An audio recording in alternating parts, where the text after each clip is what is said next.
I'm Josh Liston from On the Bubble podcast, an oral history of television fandom, part of the Gonna Geek network, just like the show you're checking out now. Shows on the network are individually owned, and opinions expressed may not reflect others. Find other awesome geeky shows at GonnaGeekNetwork.com. This is the official GonnaGeek.com show. Each week, we run down the latest news and happenings in the world of geek. These are your hosts for the show, Steven, Chris, and SP. Welcome to an all-new episode of your favorite podcast that is titled The Official Gonna Geek Show. I am Steven, and with me, of course, is Chris Farrell. Roll Tide. Also, we've got SP. I've got a good news, bad news, good news scenario tonight. The good news is we've got Josh Liston back with On the Bubble podcast. If you did not pick up that pre-roll, the Get a Geek pre-roll, Josh Liston has entered into what he's calling a season 2. I guess we'll just go with what he's calling it, On the Bubble podcast. And both Steven and I appeared in season 1. Chris, did you appear in season 1? I did not. But well, that's probably for the best. I was going to say, you always save the best for later. And so that's what I'm sure is going to happen at some point. The bad news is that I ordered a gift for the holidays way back, in late November. It shipped on December 6th. December 26th, it made its way to Detroit, and it's been there ever since. And this is January 11th. Well, so my dad sent me something that was to tinker with over Christmas. It was a Zigbee hub that was supposed to be flashed. And anyways, so he sent that to me in early December. And then the shipping date, he noticed, ended up changing from Amazon after it shipped to January as an ETA. And he shipped himself one at the same time. And he got his. And mine has been sitting in Vancouver since December 21st. So it's the same situation. It has arrived there and it hasn't done anything since the December 21st. Just going to drive down and go pick it up? Meet some superheroes while you're there? Yeah. Well, my good news is that Chris has told me that he is getting ready to ship the Xbox Series X to me tomorrow. So I'm awesome. Really looking forward to that. Yeah. Well, yeah, I'm totally on it. Once you PayPal me $1,000, I'll send it to you. No, it was a gift. It was a gift. You're going to send it to me as a gift. No, he said he was going to send you a GIF of an Xbox. I'll make you a GIF. I've got this real cool app for making GIFs on my laptop now, so I've been making a bunch of those. I'll make you a GIF of it. Is it a Mac OS? It is a Mac OS app, all right, yes. All right. Called Claquette. He's going Apple. He's going full-blown Apple here. He says, as I'm podcasting from a Windows machine, I have a Windows machine on my left, and then I have a Windows machine on my other side on my left. It all starts with an M1 MacBook Air. It's my editing machine right now because it's faster than any of my other machines. Point. All right, well, let's go ahead and roll into the news. Roll Tide.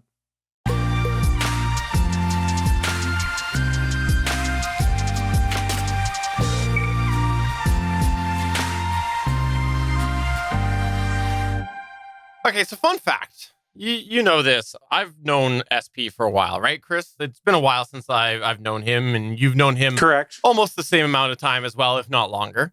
I learned something new about SP this past weekend, and I think it's going to blow your mind. He's really into space things. And so I know he's even got a news article that he's going to talk about that's space related this week. So I'm in shock. You're in shock. Let's turn it over to SP and learn about this new side of SP. Well, this weekend, I definitely went down the rabbit hole. Chris often talks about going down the rabbit hole and different things. This weekend, I went far down the rabbit hole. I just got suckered into it, and I started learning as much as I could about the state of SpaceX's Starship program. Today is January 11th, 2021. I say this because this is going to change, and this is going to change really fast. So by the time this podcast actually gets produced and is released, nothing against Steven. It's just the things are going to change that fast. So we're going to go with what the status of things are for SpaceX down in Boca Chica today. And we're going to talk about what's going to change rapidly starting tomorrow, potentially starting tomorrow. So the three main things that I looked at, one was this beautiful drive around tour that Boca Chica gal, those that are in the know, those have been following this. She goes by, Mary is her real name, but she goes by Boca Chica gal on all the social media, Twitter predominantly. She lives down in that area, and then she has filmed a bunch of stuff. Well, she took a driving tour around the SpaceX compound, which was great.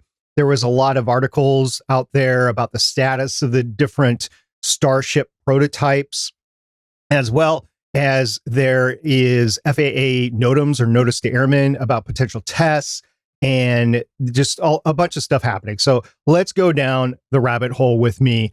Bear with me. This is going to be a little bit fun today. There's a lot going on. So first and foremost is that the Starship prototype SN9 has continued its rapid progression to its test flight that's going to mirror SN8's flight.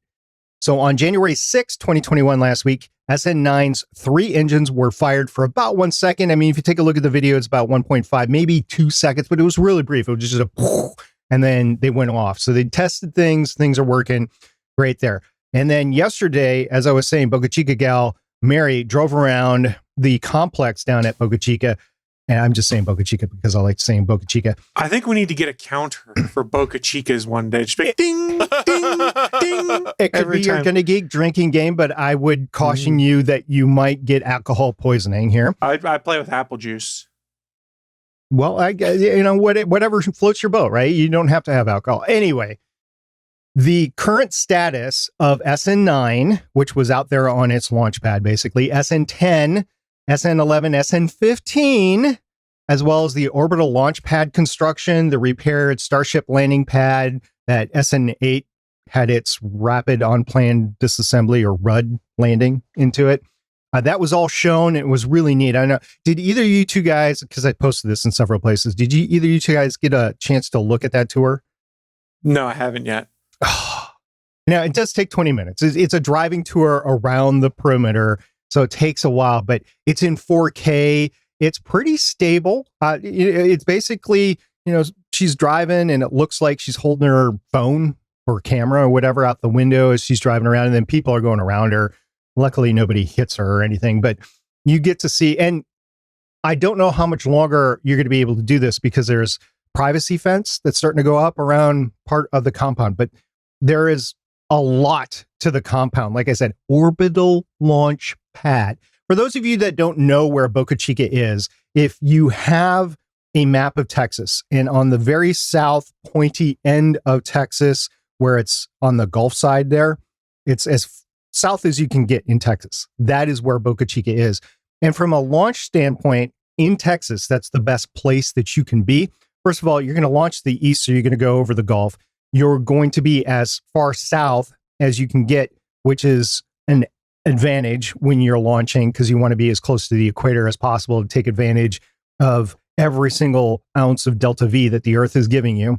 So it's not down at the equator, but it's as far south as you can get in Texas. And it is just ready and primed to go. So they're going to be launching this from Boca Chica, Texas. That is great. And they are constructing this huge, you see these huge pillars where the Starship is actually going to be on top. And they're getting ready probably for the main stage of it, BN1 as it's being called. And there is a little bit of BN1 being stacked, but you didn't really see it in this tour. So there's a lot going on. SN9, SN11, SN10, they're all boom, boom, boom. They're going to be going. And there are different stages of construction for SN12. But what the speculation is, depending on the success of 9, 10, 11, they might go straight to 15, which is a complete design change. So we might skip 12, 13, and 14 and just go to 15. You can see why as the tour goes around. Anyway, so they're going to take the Windows structure where they just skip over version numbers. Is that what it is? I mean, yeah. Better than the Mac version. We're on version 10 for 20 years. Aren't they on X? They're on 11 now. Oh, well then. Yeah. Is it 11 or XI? I think it's 11. Okay. It's either 11 or 12. I can't remember what Big Sur is, but they are no longer on the X naming convention, which is neither here nor there. X going to give it to you, though. Yes. So getting back to SpaceX here, what is the difference between SN8 and SN9? What is going to enable this to be a success? Chris answered it. A number. The difference is one. One rocket. Elon Musk posted in a tweet on December 31st that, quote, SN9 will press CH4 header tank with helium. Long-term solution is under debate. Not clear what is lightest/simplest. In the meantime, this temporary solution for the methane tank should prevent the issue of the pressure loss, which resulted in the SN8 RUD event during its historic flight last year. And as of this recording, the first available date for an SN9 launch would be tomorrow, the 12th of January, 2021. We'll get into that in a second. However, SN8 processed a series of 4 rocket engine test firings before its flight, and to date, SN9 has only had the one. So we don't know if we're going to have 3 more tests of the rocket engines or they're just going to light it and go. I don't know what's going to happen here. Regardless, all eyes are on SpaceX's Boca Chica facilities for a potential test flight later this week. Now, I said I'd get into the potential times. There are currently 3 temporary FAA flight restrictions filed with the FAA around Boca Chica.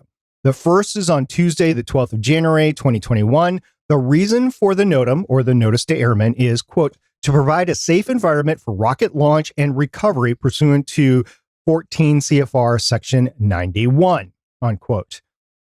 On Wednesday, the 13th of January, 2021, there is a reason to NOTAM, quote, to provide a safe environment for rocket launch and recovery pursuant to 14 CFR Section 91, unquote.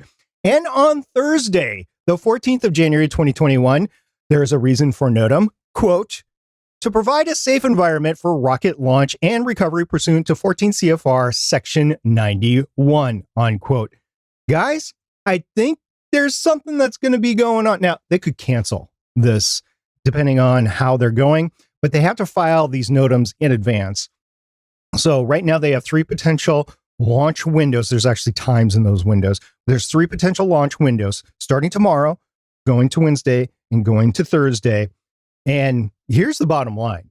If there's one thing that we know from SpaceX is that no matter what happens, it's going to be an entertaining site. It's going to be a sight to behold. It's going to be fun to watch. There's going to be a lot of live streaming. And later on, there's going to be a lot of fantastic video and photography that come out because everybody's eyes are on Boca Chica, Texas right now.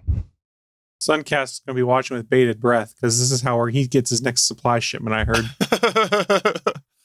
This is crazy. Lots of rapid things happening. And all I got to say is I wonder if we'll get a signal about the different launches. That was a tie into Elon's tweet about anti-WhatsApp. That's what that was. Talking about signals, if you want to see the telemetry that the launch site gets from the rockets as they're going through the test flight and potential launches, there's some big antennas that are on the site that Boca Chica Gal actually sees as you go towards the one end of the whole site. So you can see how the rockets are going to communicate back and forth with the ground and how they're getting all that telemetry. You know, the video that we're seeing on board the rocket? Yeah. It's actually beamed somewhere. Well, it's being beamed to these big antennas that are down there. So if you want to see it, we'll make sure that we link the YouTube. I think it's a NASA Spaceflight Now that Mary sells her videos off to, but it was just a 20-minute. There was no audio other than the cars in the wind, and it was highlighted with title text along the way. It was very well done just for the voyeur aspect of seeing what's going on down there. And it's amazing how fast things are going. You see construction all over the place. You see these high bays. You see these temporary tents where they're assembling the tanks or the nose cones. And those temporary tents will probably, they're huge, by the way, and they'll probably be going away and buildings be made there. So yeah, lots of stuff going down in SpaceX right now. It's incredible the amount of things that happen in the time that it's been happening, and it's just going to get faster and faster. All right. And I think this is the question that everybody's wondering is, what is the official SP prediction for explosion count? What's your prediction on that? I don't think SN9 is going to explode. I think they're going to fix the tank pressurization issue just to see if the landing gear is going to work and the landing systems, because we saw everything work up to the point where it just hit a little hard. They just want to fix that part of the flight. But in order to fix it long term, there's going to be a permanent tank fix, and they just don't have it yet. So my assessment is they're probably going to lose a couple more along the way here, but I don't think SN9 they're going to lose. I think they're going to stick the landing on this one. Besides, there's only so much concrete that you want to pour into that landing site before you have to tear it up and start all over again. So probably want to prevent that. All right. Well, thanks for keeping us informed on this. This is, I have to say, I think that the last 6 to 12 months has really been the most sort of rapid changes that we've seen as you've been covering the space stuff on the Gonna Geek show over the last, I don't know how long we've been doing this. 10 years, 15 years. It's been really fast. And don't forget, NASA's got the SLS and the Orion development going on, but it's not as rapid. And Boeing also has the other capsule, the Starliner, that's going up to the ISS. That's going to ferry people back and forth up to the ISS. SpaceX has just eclipsed everybody. Now, if SpaceX would have continually had catastrophic failures with the final end result, then things would have been a little differently. But they've been able to just take their knocks as they go, know that they're going to blow some stuff up, but when it really counts, they haven't messed up yet. So, yeah, we'll see if that continues. I know there's a lot of safety considerations going on in the industry. People that work for other places going, I don't know if I want to work for SpaceX because of the safety stuff, but they haven't messed up anything important. They lost millions of dollars, tens of millions of dollars in rockets, but they haven't blown up anything important yet. Overall, I think so far you could say that their progress has been a success, unlike Google Stadia. And let's talk a little bit about Google Stadia, because it looks like today LG has announced that they are going to be bringing to their TVs both Google Stadia native support and Nvidia GeForce Now. So both of these are streaming gaming services, if you're not familiar with them. And you're going to be seeing this coming to the LG TVs, of course, in the 2021 models, but going to also cover some 2020 models as well. This is really interesting to me because for a while, we've seen a lot of these televisions run basically off of an Android TV type platform. That's essentially what they've been built on. And now I think we're seeing the fruits of that labor, because you are seeing built-in support for a couple of services. Now, Google Stadia, obviously, Chris has done his review on here. He has put me to shame quite thoroughly on not reviewing Google Stadia. But I think that I could agree with his review, is that Stadia is less than desirable. So to me, the more interesting aspect of this isn't Google Stadia itself, is the fact that the TVs have enough hardware in there to be able to support the Google Stadia requirements right baked in, but also the GeForce Now thing. So we'll see what happens with this. It could end up being really, really poor quality or, really unstable. But I like the fact that we're seeing some of this gaming streaming coming in. Maybe it gives hopes that one day the TV will natively support Google or Microsoft xCloud or something like that. Here's the thing to remember, though. The Stadia clients on your devices, be it your Nvidia Shield, if you put it on there, you have to sideload to do it, but your LG WebOS TV or any of these other things, the client doesn't really need a lot of horsepower because all the work is done in the cloud. It's basically just pushing a video down to you. So while it's cool that they got Google Stadia working on LG's WebOS TVs, I think we're overstating just what that means, because it's just opening a website effectively and then pairing a controller via Bluetooth, or if you have their fancy controller, like is sitting behind me, connecting it to your Wi-Fi back to the server. So yes, it's cool, but at the same time, all of these cloud-based streaming services, because I play with GeForce Now also, it's a dumb client on your end and all the work's done in the cloud. So it's neat, but So bottom line, This isn't going to get you to go all in on Stadia. No, but I have enjoyed the Stadia argument with the Atari VCS, where people were like, my Atari VCS plays Cyberpunk because they're playing on a Google Stadia. Yeah. Oh, gotcha.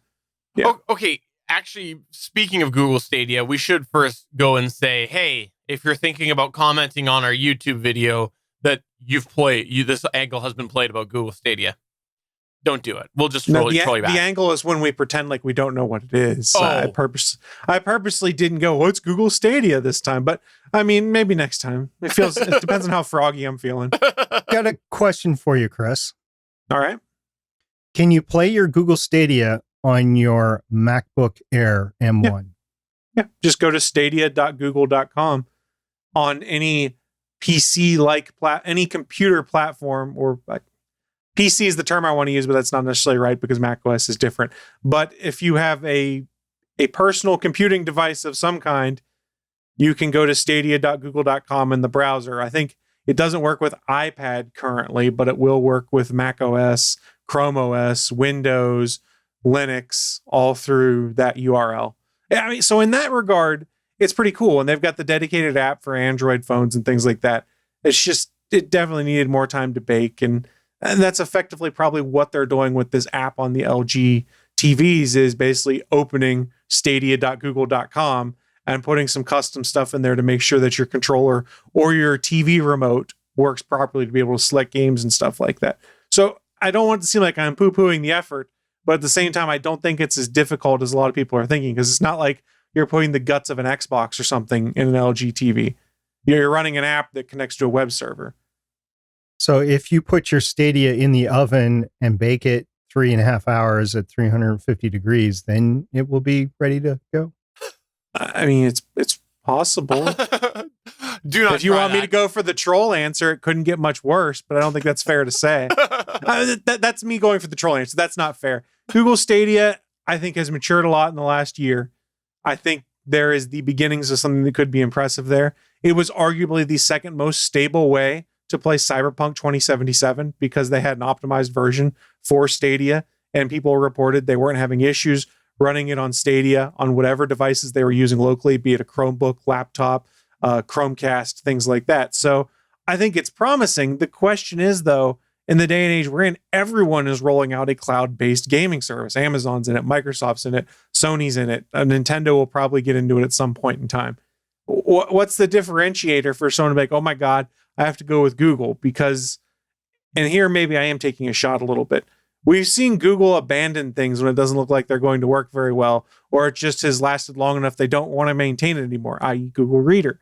And maybe I'm being a bit overly harsh in that. So when it comes to brand loyalty, I don't know that I would have it to Google Stadia if I was going to make that my primary consideration for gaming, because I'd always have that little voice in the back of my head. Oh, if more people don't subscribe, Google's going to kill this service. And then what do you do with all this hardware and all these games you've bought? Well, bottom line again, I think you're going to buy an LG TV, because it sounds like you sure turned there and you gave Stadia credit, and I think that's why you're going to buy an LG TV. Well, in all seriousness, they do have some of the nicer OLED TVs on the market. They do. And they do have the CX series, I think it is HDMI 2.1, which would be great for my Xbox Series X, because I could do 4K 120 hertz gaming. But as it is now, I can only do 60 hertz. And then there's also the problem of that I run everything through a receiver. My receiver doesn't support that, and the receivers that do support HDMI 2.1 are pretty buggy right now. So I have no reason to upgrade yet, not even for Google Stadia. So you have no reason not to send it in the mail to me tomorrow, an Xbox Series X. I'll send you an Xbox. Okay. A box that has X written on it, right? It's going to be a little box about this big around. It's got a rock in it that I paint black with an X drawn on it. A rock is a lot tamer than I thought you would put inside. What did you think I was going to put inside? Not talking about that. Never mind. We're a family-friendly show. We can't talk about what I'm going to put in there. All right, let's talk about the next news article before we get to SP Space Symposium. This is really interesting that this finally was confirmed. And ironically, will not be family-friendly, despite my just talking about that. So if you aren't aware, Kevin Feige, who is the creative genius. Well, he basically runs all of the Marvel Studios stuff right now. So Kevin Feige is doing the press tour right now for WandaVision, and he's been asked a bunch of questions. You can go read a bunch of different articles for things he's asked about Spider-Man, things like that. But the thing that jumped out most to me is he was doing an interview with Collider, where they asked about the future of Deadpool in the MCU and what they plan to do with it. And we'd heard a while back there was a writing team that was signed up to do Deadpool. We hadn't heard anything about a release date or much extra information. So he told Collider in an interview, quote, regarding Deadpool, quote, "It'll be rated R, and we are working on a script right now, and Ryan's overseeing a script right now. It will not be filming this year. Ryan is a very busy, very successful actor. We've got a number of things we've already announced, but we have to make it that we now have to make, but it's exciting to have it begin. Again, a very different type of character in the MCU, and Ryan is a force of nature, which is just awesome to see him bring that character to life." Note, he said, very different character in the MCU. So he's confirmed it's rated R, exists in the MCU. So I'm sure we're going to get some kind of gags about how this feels like a different universe or something like that. And they can get away with it because they own the rights to all of that 20th Century Fox stuff. So whatever canon arguments people want to have as to how this will fit into canon, it doesn't matter because it's Deadpool. So they'll make a joke out of it and we'll all move on and continue about our merry way. Or they'll use Doctor Strange's multiverse of madness to make it all merge together somehow, is my guess. But I'm really excited on those two notes. Rated R.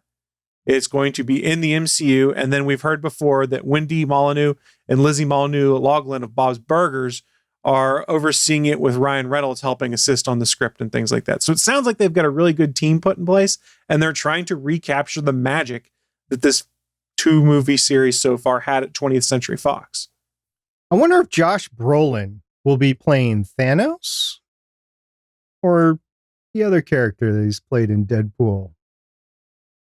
I mean, they made a reference to Thanos, I think, didn't they, in Deadpool 2? It's been a while since I rewatched it. Yeah, I thought they did a wink and a nod, so it'd be cool if they did. It was just a reference, but I mean, Cable is such an intricate character in all of the X-Men. He really is, if you read the comics and stuff like that, that I think that Disney is going to need to bring that character forward, and Josh played that character. Josh also played Thanos in Endgame and Infinity War and before. So I don't know what you do. You got the same actor now that's two big characters that are both owned by Disney. Storyline wise, it will be interesting to see what they do to kind of explain away things like Cable and the X-Men and things like that, because they haven't planted the seeds in the MCU for that yet. So is it a matter of somehow Deadpool finds himself on our Earth because we've sort of established that there is a multiverse? So somehow he gets stuck on our Earth from whatever his Earth was. I don't know what they're going to do there, because this will be interesting because, like I mentioned, we don't know anything about the X-Men plans, and maybe they can use this to sort of plant the seeds to see what may be coming with X-Men down the road. I don't know. We're still probably like 2 years, 3 years out from this movie actually happening, between Ryan Reynolds' busy schedule, the pandemic, and Marvel's pretty full slate of movies, where this hasn't been announced yet with an official release date. Yeah, Ryan's going to be busy this year filming The Proposal 2 and 3 back to back. Are they doing this for real? Because I don't doubt anything anymore when it comes to movies. Yes, I was making a joke. There's okay. Yeah, how do you do The Proposal 2 and 3 after? I mean, it's one shot proposal and they got married. Maybe he gets widowed between each movie, and it's a new new lady each time. I don't think you kick Sandra Bullock to the side though. Well, I said widowed, not divorced. Deadpool comes in and kills his wife, and they tie it into the MCU. I can't see that. Deadpool killed Ryan Reynolds already. yeah. You know, I am really excited for this. Believe it or not, I've not actually seen Deadpool 2. I keep meaning to. Oops, I just spoiled you. All good. No, I've read a lot about it, but I still am really excited about it. Me not seeing Deadpool 2 is just pure laziness. Like, I was excited to see it. One thing I'm really interested to see, though, is the eventual distribution of it with the whole Disney Plus thing and things like that, because and where they're going to park it, internationally, all of those questions. There's been talk, well, in the United States, there's been talk of a premiere level of Disney Plus. There's also been talk of sliding it into Hulu, which they own the majority stake in. So there's different things that they could do for distribution, but I don't know what the definitive plan is today. They probably think they have a definitive plan because eventually you're going to have to distribute R-rated stuff with Disney. I mean, it's just going to be a fact of life. They're not going to be able to stay away from it because they do have a few R-rated they movies. don't have Miramax anymore to sneak their rated R movies out under.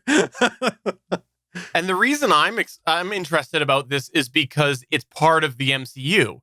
It's one thing if you're like, hey, here, you can go find your Fox Properties former over in this corner.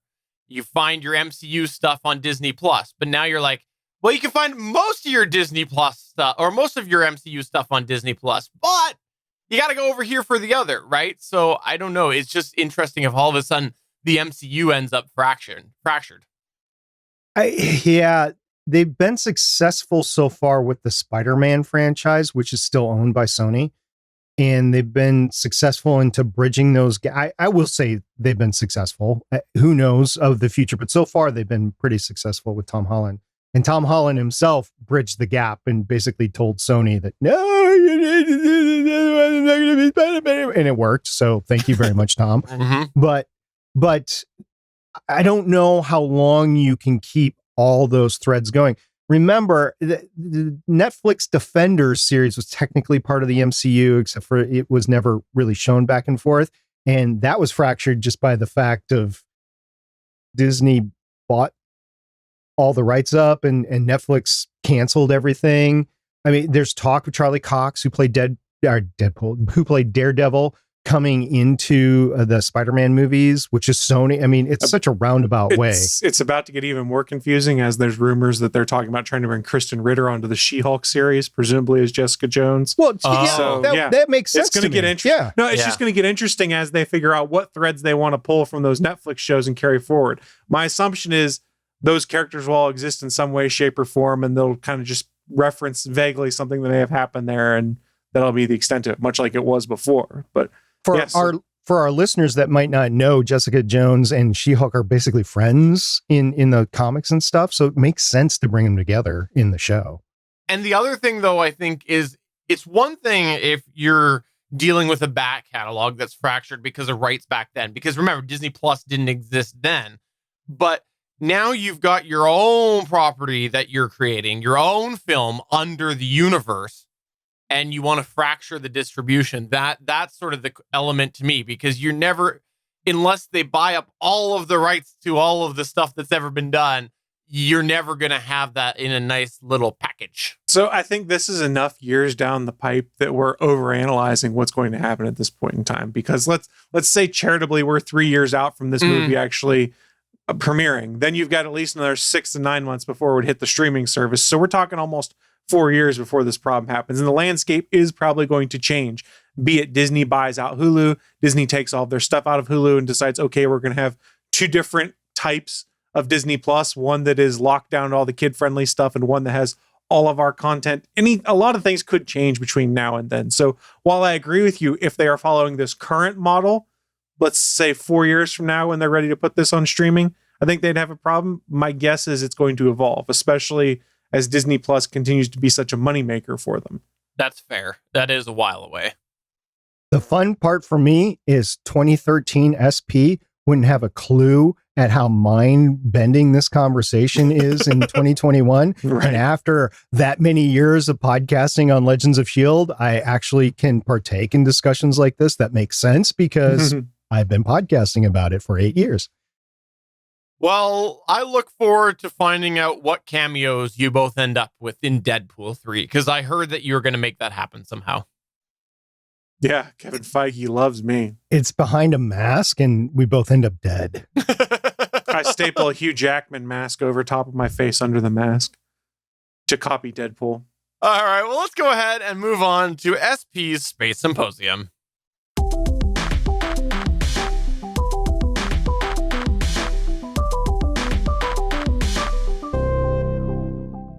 This is exciting. Last time I went through the Voyager 1 and Voyager 2, and that was a fun segment to do for me because of my small part in the whole thing at the very end.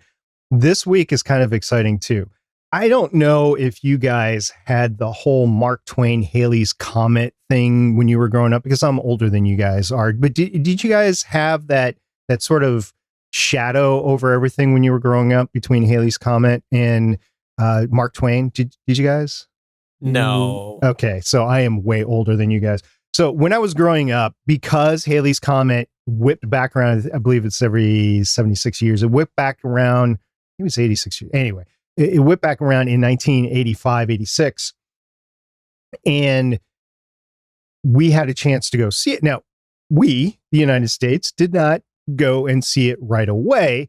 The Soviets did. And a lot of other people did too, ended up doing it as well. But the Soviets were the first. So we're going to talk about the Soviet probes to go see Halley's Comet. They were called Vega 1 and Vega 2. But they also went to go see Venus along the way. And in the spirit of Voyager 1 and Voyager 2, they did a gravity assist around Venus to get them to go to see Halley's Comet. Now, Vega 1 and Vega 2 were pretty much identical. They launched just days apart from each other in December 1984, just 6 days apart. And they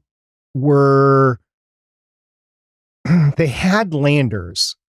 But I'm not going to talk about the landers to Venus because that's going to be a whole different segment of Space Symposium stuff. But since they both were the first to go see Halley's Comet, I wanted to talk about them right now because we're talking about orbital or probes, orbital satellites and probes in this segment of Space Symposium. So I'm not going to be talking about the lander or the balloons that they left at Venus to do some science there. Those descent modules we covered at a later date, probably in a couple of years.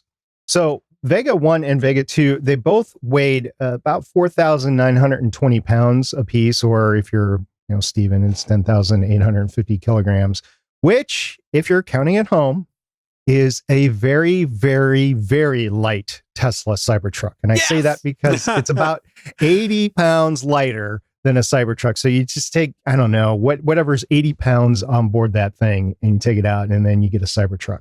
Can I just say, I'm so glad you brought it back. It's been a while. Thank you. Well, we used to talk about a different truck, but no, I'm talking about the Tesla Cybertruck. It's because we're very progressive here when it comes to our vehicle selections. It's the hopes that Elon Musk will finally listen to me and say, hey, SP, you deserve a Cybertruck. I think that you're legally obligated to say an alleged Cybertruck because we haven't seen a production unit yet. Is it a Cybertruck 2077? Because you might have problems then. Well done. So the Vega 1 and 2 probes, they were designed in Babakin Space Center, which was a design bureau back then. The way the Soviets did things is they had a design bureau, they had a production bureau, and then they had a different thing or a different bureau center, whatever, that would operate it. And in this case, it had two operators, whereas in the United States, you have JPL do the entire thing. They could design it, they could have it built, they could operate it and decommission it all in one. But it was constructed by the Lavochkin, which is in Kimchi, I believe, in the Soviet Union. And then it was operated by an operations center that was in the Crimea at the time. But during the flybys, it was transferred to the Space Research Institute in Moscow. So this thing traded hands along the way. And then sadly, after it was done, it could have still been used. It still had power left, kind of like we're doing with Voyager 1 and Voyager 2 right now. But they just decommissioned it and just let it go because they were on to some other things. Now, it was launched by a Proton rocket. The launch dates were December 15th, 1984 and December 21st, 1984. And they were both launched from the Soviet launch site, which is at Baikonur.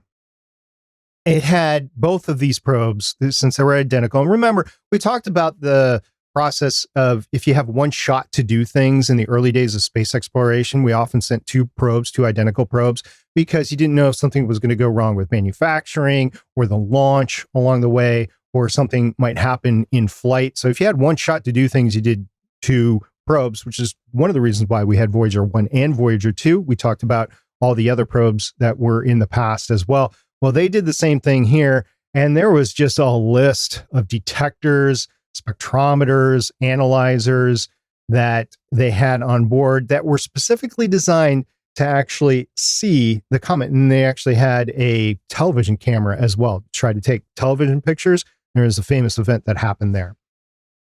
So we realized in the 1970s that we're going to have this opportunity to see Halley's Comet. And the United States was focused on the outer planets. The Soviet Union decided to focus on the inner planets, take a loop around Venus, and go see Halley's Comet, which was the first comet that we ever went as a human race to go see.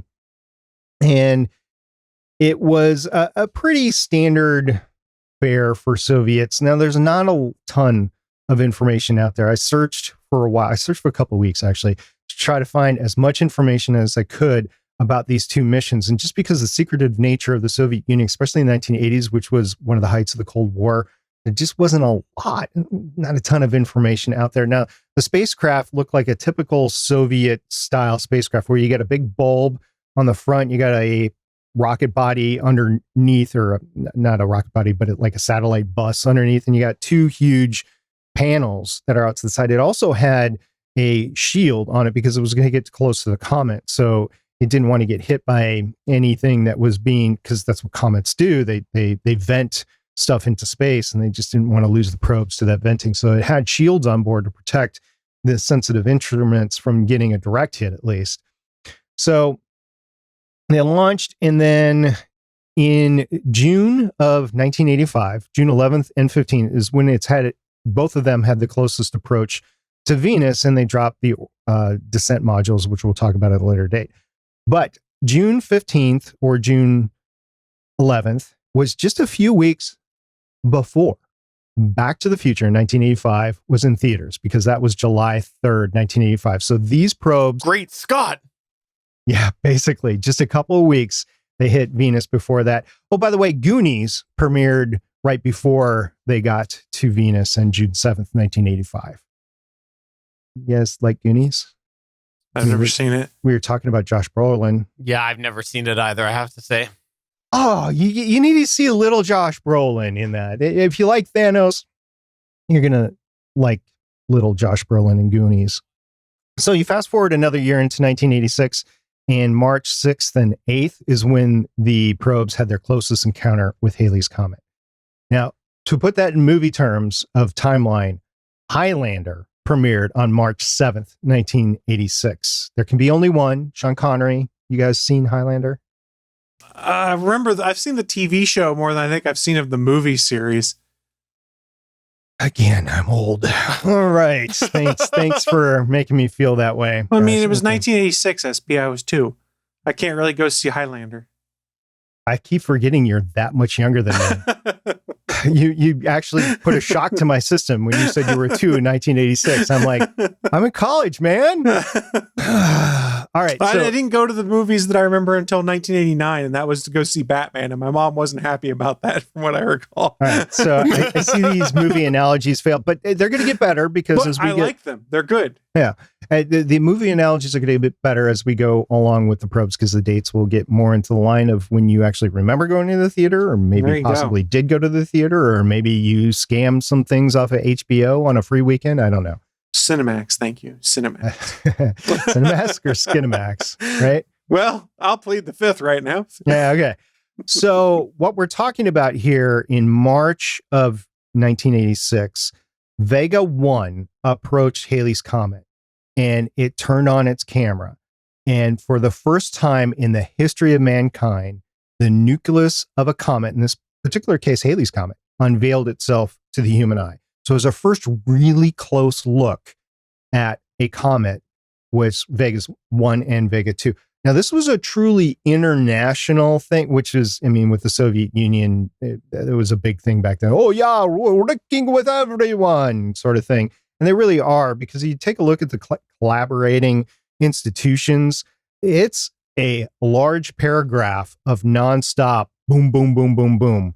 It's a lot of Eastern Bloc universities and Russian universities. There's some French universities in there as well, Germany universities, Polish universities, but there is a bunch of collaboration that happened here. And the ESA did send a probe to Halley's Comet a couple of weeks later, and they were able to use the data from Vega 1 and Vega 2 to make a pretty cool approach as well. So they were taking care of Halley's Comet at a collaborative base, kind of like we're doing with Mars right now. Even though nations are sending their individual probes, the data is shared internationally. So some of the scientific findings from Halley's Comet was we found out it actually had two nucleuses. It had two big parts of it. When it took a spectrometer reading, you saw two dark patches of it. So it wasn't just one ball, it was actually two balls. And the theoretical basis for that is just over time, it eroded to the point where we think it's going to break up in the next pass or two, basically. The nucleus was measured at a temperature of 300 to 400 K, which, for those of you that don't get a scale of that, it's much warmer than is expected from an ice body in space. So the conclusion was the comet had a thin layer of ice on its surface, which covered an icy body, a thin layer of, not ice, but thin layer of rock, which is covering ice below it. So the rock actually kept things warm, kind of like a cooler, where on the outside it's warmer, but on the inside it's cooler, to use a scientific term there. Yeah. And that was something that was found out just by being able to get that much closer, because the telescopes that we had back in the 80s weren't able to get that precise measurements as you were getting close to it. Now, Vega 1 got within 8,000, almost 9,000 kilometers, just under 9,000 kilometers from Halley's Comet. And then a couple days later, Vega 2 did. Now, Vega 2 returned similar data, but the images came back with better clarity because it approached closer, because it was about 1,000 kilometers closer. So it didn't really discover anything new. It was just clearer images that it was able to achieve from it. And that kind of harpens back to the Saturn approach for Voyager 1 and Voyager 2. Remember when Voyager 2 went by Saturn, and they said that if they didn't get the right data from that Voyager 1 would end up going a certain path and not be able to go through the rest of the solar system. Actually, change that. Voyager 2 went through the rest of the solar system based on Voyager 1's approach of Saturn and the successful data of Saturn. So kind of the similar thing here. It was just on a smaller scale because they only saw two bodies out there instead of the entire outer solar system. So this was pretty successful. It was kind of low tech, basically, in the end of things. And the probes didn't last long. They're still out there. They're still in a heliocentric orbit around the sun, but they haven't been turned on since this approach. And shortly after they got all the data in 1986, the Soviets turned it off. And that might have been a sign of the times where they just didn't have the money to keep things going. I could definitely see that, where communism was on the precipice of failing back then in 1986. So I can't blame them, but at the other hand, wow, what a missed opportunity to take some additional readings, because you had two healthy spacecraft out there. Anyway, so that's basically the high points of Vega 1 and Vega 2. Vega got its name because if you take a look at the names of the Russian names for Venus and Halley's Comet, it started with V-E and G-A, so it became Vega in English. That's how the probes got their name. So damn, I assumed it was Street Fighter 2 Turbo. You never know. If they were playing it in 1984. No joke. If the games exist, that's sometimes been the impetus for naming of other craft and things like that. Remember, we did have Bodie McBoatface also, so naming convention is weird. Yeah, the Sir Attenborough. Yeah. Yeah. No, it's not the Sir Attenborough. It's Bodie McBoatface. If I am on a sailboat, which I've talked about doing at some point in time in my life, and I come up with, close to approach to the Attenborough, I'm calling it, hey, Bodie McBoatface. Yeah. As you should. They will not answer me, but I will call them that on the radio. Well, thank you for sharing this with us. You mentioned you had you had to Google, and there is, not a ton of information out there compared to some of the other things you've talked about, but you are assuming that it's something to do with the whole, USSR thing. Let me just speculate that maybe they were the first to follow the golden rule of what happens in Vega stays in Vega. I'm not going to put it past them either, because scientists can be funny guys, ironic, sarcastic, but funny. Yeah. Chris, you disagree? Silence. Yeah, just got the head. I hate my life. Hand butt over the head going on there. So next time we're going to be talking about Magellan. You might have heard about Magellan. It was a big probe. It went to Venus, but it was launched out of the space shuttle. We talked about some telescopes that were launched out of the space shuttle before, but this will be the first probe that we talked about that was launched out of the space shuttle. And that was launched in May 1989. So 5 years after the Vega probes were launched, we're moving up in the timeline there.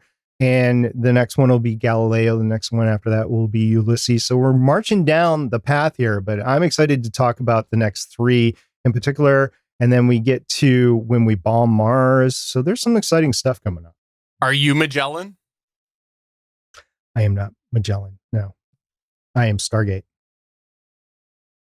All right. Well, thank you again for talking about that. I legitimately enjoy this segment every time because I know pieces of space history and always wish to know more, but am too lazy to research more. So thank you.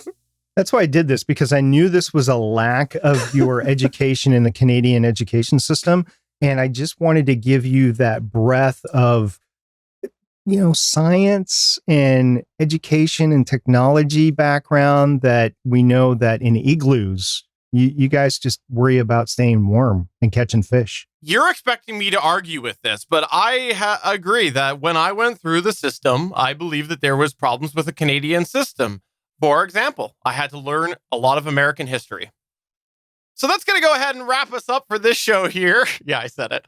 We're going to go ahead and promote a couple podcasts because it's been a couple weeks because the last couple episodes ran a little long and I had to cut off the usual promotion time. And I want to take a moment here to talk about what we've all been up to in the last little while as far as our other podcasts go. Let's start it off with you, Chris Farrell, because you guys only took 1 week over on All Things Good and Nerdy, right?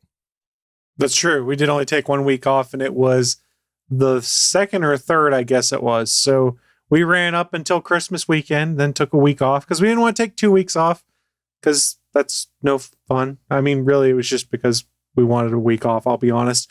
So we took a week off and we continued our geeky shenanigans, and we came back this week to kind of recap some of the things we got into over the holidays. And pretty much it comes down to we played a bunch of video games and Willie got a crab game. Oh, a crab game. Very different than that sentence usually starts. Yes. And if you want, I have the animated GIFs of Willie with crab fingers that we can circulate around the internet from the show last week. That's why you watch the pre-show, because you see the funny stuff. Can you put them in our Discord over at gonnageek.com/Discord? Sure. Perfect. Also, you had a couple of guests, didn't you, over the last month? No? Well, yeah, we did have a couple guests over the past couple months. Okay, maybe that's what I'm thinking. It's been a while though. That was mostly back in November, early November. December was a blur for me. Sorry. No, me too. No problem. I had to stop and think. I was like, did we? I'm pretty sure we just did the normal fare because we couldn't handle guests because we were too. Is there anything else that you'd like to plug or promote? Don't forget, we got a bunch of live content here on the Gonna Geek Network. Head on over to geeks.live. Scroll down to the bottom of the page, and you can see a calendar of all of our upcoming live events. Please feel free to come check out some of those other shows and tell them that we sent you. How about you, SP? What's going on over on Legends of S.H.I.E.L.D. lately? We're going to pivot. This week, we are going to record our final episode of Daredevil. And then next week, actually just a couple of days, because we're going to move our recording time from Thursday nights to Sunday afternoon. And I believe it's at 4 p.m. Eastern. It's either at 4 or 5. I'll get back to everybody next time. But WandaVision comes out this Friday. First 2 episodes are going to drop. So we're going to talk about those on Sunday. We're going to roll right into WandaVision. It's going to be fun. Heard a lot of promising things, as Chris was alluding to before, about WandaVision. So we got that. And then we discovered that there's only 1 week in between WandaVision and Falcon and the Winter Soldier. So we're going to go ahead and take that 1 week and talk all of Punisher season 2 in one episode. That's a big episode. Which means that I'm going to have to watch whatever it is, 12 or 13 episodes of Punisher. And we're just going to crunch that into one. Michelle's not worried about it because she's been watching it. She's like, yeah, we can talk about this in one episode. We were talking about doing it in 2 episodes. And then she started watching it like, yeah, we could watch it in one episode. So that's what we're going to do. and we're going to watch Falcon and the Winter Soldier. Then we're going to start to finish off the Netflix Defenders verse following that with Jessica Jones season 3. That will be the end of Netflix for us. And then we'll pivot and move on to whatever else Disney Plus throws our way. Because when is whatever it's called, the Falcon Winter Soldier, when is that coming out?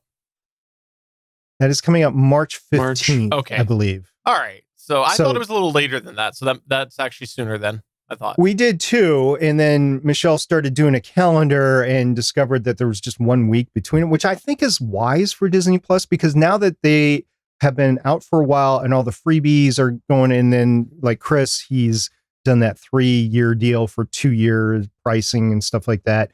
They're going to have to start to show some value. So you're going to see some shows that pop up. Plus, they got to move the MCU along. And we've got Black Widow that is still slated to come out later this spring. But I don't know. We'll see with COVID the way it is. I mean, shots are coming out. So we'll see if they start to open up movie theaters. And I don't know if we won't talk about the pandemic and possibilities. But when it applies to the MCU, the timing of things where we're talking about the summer is a little different than DC, because DC has decided, we're going to release everything on HBO Max, but they have other motives there, try to hook you into that HBO Max subscription. Yeah, and Feige did say it's kind of a moving target, the Black Widow release date right now because of the pandemic. In these interviews he's been doing for WandaVision, so it's they're shooting for May. It may or may not happen. No pun intended. Yeah, May's a little early, I think, with the rollout of the vaccines and stuff like that. But they could do a one and done with Black Widow and say, yeah, we're going to do the same thing that DC does, and we're going to do that same thing with Black Widow, but only Black Widow because we're really close to opening everything up. I don't know. We'll see. It's a moving target, and I'm not going to speculate as to where exactly things are going to be in May. Over on Better Podcasting, we've got the live show kicking back off tomorrow. We're recording this today on January 11th, 2021. If you didn't know this, SP and I do alternate back and forth. 1 week we do the Better Podcasting main show. The other week is just a live Q&A sort of thing. If you want to check that out, there are multiple audio feeds because some people just prefer one over the other. And we'd love it if you would come by any of the live recordings that are happening on any of our podcasts, because we love the interaction here when we record this show on Gonna Geek. We love it on Better Podcasting, especially on the live chat Q&A, because we like to pull your feedback right there. And I know that Chris loves it when everybody supports him on how terrible the Sony controller is compared to the Xbox controller over on All Things Good and Nerdy. Boy, did I get crucified for that opinion. You did. That wasn't even that strong. It was, I just prefer that controller over the Sony one. It was amusing. I was watching live. I hear Sony's going to send you a PS5 as soon as you send me your Xbox Series X. Well, looks like I'm not getting a PS5. We call that the Willie Nelson approach. So, for episode number 361 of the official GonnaGeek.com show, I'm saying check out GonnaGeek.com and welcome back on the Bubble Podcast. Welcome, Josh, and roll damn tide. We'll see everybody next time, and hopefully we'll be talking about SpaceX's SN9. Bye. Bye.